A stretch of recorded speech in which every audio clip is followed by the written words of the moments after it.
Griffins. Today is November 21st, and it is Friday. Next week, there's no school. I'm sure you've heard, but please remember to not come to school. We have a segment on Thanksgiving traditions coming up, so let's get right into it. See you in a few.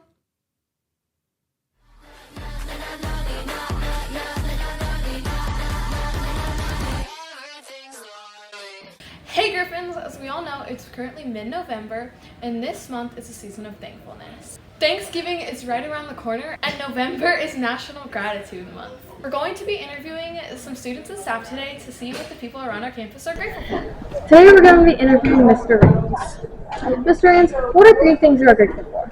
Are my dogs and my cat. I love them so much, and I'm grateful to have them in my life. The second thing is obviously mountains. I'm very grateful to have mountains in my life, to be surrounded by mountains and being able to explore them. Books. I love books. I just love having a book with my dogs, preferably sitting in the mountains, reading them all day. Who are 3 people you are grateful for? 3 people I'm grateful for. That's a really tough one. And I don't think I can narrow it down to 3 people because I have so many wonderful people in my life.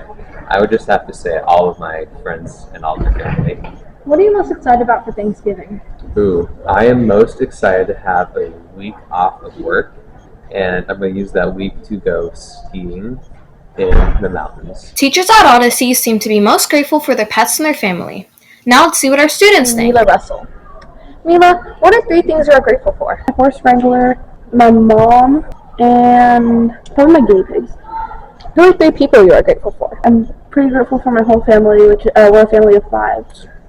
And what are you most excited about for Thanksgiving? I'm just finally getting good sit-down time with my whole family for us to just sit down and chat and get to catch up with each other. Students around campus seem to be most grateful for things related to hobbies, interests, and relationships. Happy Thanksgiving, Griffins. We hope you have a wonderful November. Marlo and Savannah signing off.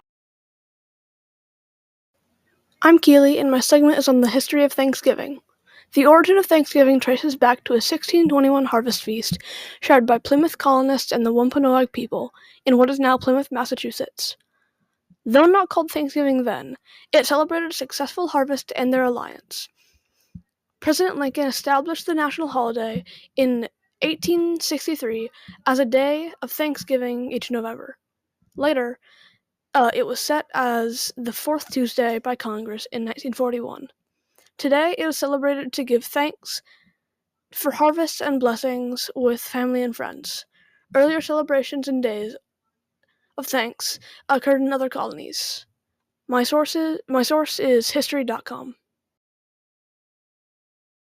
Hey, hold on, don't skip the segment. I need you to hear this. You're doing project-based learning. You should be proud of yourself for getting here. Collaborating with your peers is really hard, especially when you're doing partner work. Because you gotta get all that effort and you gotta have the perfect pair. So here you go, the perfect pair. Dane taking you on a tour of the kitchen. But first, let's meet our cafeteria ladies. Up first, we have Miss Sherry, who was so nice to take us on this tour. Then we have Miss Shizuko, who helps prepare the food and get it ready to be frozen. Then Miss T, who also helps get the food ready to be frozen. And then we have Miss Camille, who orders all the food and gets it delivered by the trucks. We'll start off the tour by the freezer, where we'll put all the food that was just dropped off by the trucks.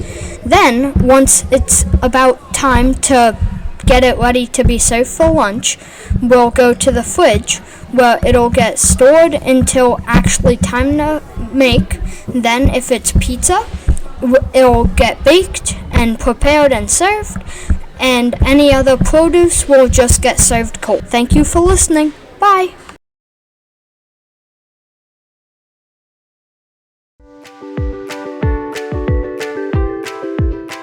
I'm Coral, and I'm here to inform you about some delicious food facts that you may have not known before. As you know, Thanksgiving is right around the corner, and with it comes delicious cuisine. Here are some foods you should consider bringing to the table. Starting off with cranberries, known for their sweetness and tartness. Their name originates from Dutch and German settlers. They thought to be the cranberry flower looked like a crane, so they named it craneberry. Eventually, the E was dropped. Many historians generally agree that they were part of the first Thanksgiving feast, and they've been a vital course ever since. Next, we have the cauliflower, a delicious vegetable that can be cooked or eaten raw. Cooked cauliflower is known for its savoriness and sweetness, while raw tastes mild, slightly sweet, and nutty. Cauliflower is a flowered cabbage from the same family as broccoli and kale. The part we eat is actually an immature flower head called the curd. Its name ultimately comes from the Latin words for cabbage, caulis, and flower, flows. Finally, we have the butternut squash, which holds some surprising history. Butternut squash was actually invented by squash creator Charles A. Leggett. In 1944, he crossed pumpkin and gooseneck squash varieties, aiming for a hybrid that was smaller and easier to handle than the Hubbard squash. He was also the one who gave the butternut squash its name, describing it as smooth as butter and sweet as a nut. These foods are only a small part of the variety you could bring to the Thanksgiving table. We appreciate your time learning about them and hope you have a great day.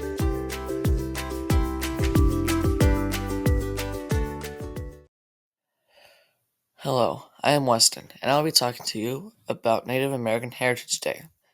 To celebrate the rich history, culture, and accomplishments of Native Americans and to acknowledge their contributions to the United States. According to National Archives, Barack Obama signed a resolution designating the Friday after Thanksgiving as an official day of observance. To celebrate the history, culture, and achievements of Native Americans, while also recognizing the ongoing challenges they face, such as discrimination and colonization. Native Americans were kicked out of most of their homes as explorers came and discovered their land. The American settlers came to the land and each got 320 acres of land and 320 for their wives as well. The American settlers kicked the natives out of their homeland. The Native Americans didn't know this, so when Native Americans crossed their land in the 18,000s, it often ended in fights. Today I will be going over the lunch schedule. On Monday, we'll have buffalo chicken pizza, spicy chicken sandwiches, and pasta. On Tuesday, we'll have bacon cheeseburger pizza, chicken quesadilla, and tacos. On Wednesday, we'll have barbecue chicken pizza, bacon cheeseburger, and pasta. On Thursday, we'll have meat lovers pizza, corn dogs, and tacos. On Friday, we'll have jalapeno carnita pizza, fish sticks, and pasta. Thanks for watching! Let's welcome the Scholastic Book Fair to Odyssey. This year we have books, on top of books, on top of more books. But what do our funds from buying these books go towards? Let's ask Mr. Matson. This year, the money that will be raised at the book fair will be used to purchase new books for our library and to purchase books for book clubs that I want to start. Students who join those book clubs will be able to get free books. So what you raise at the book fair is good for everyone. Hi again. We hope you enjoyed this week's show. Enjoy your break and have a great afternoon. Fly high, Griffins!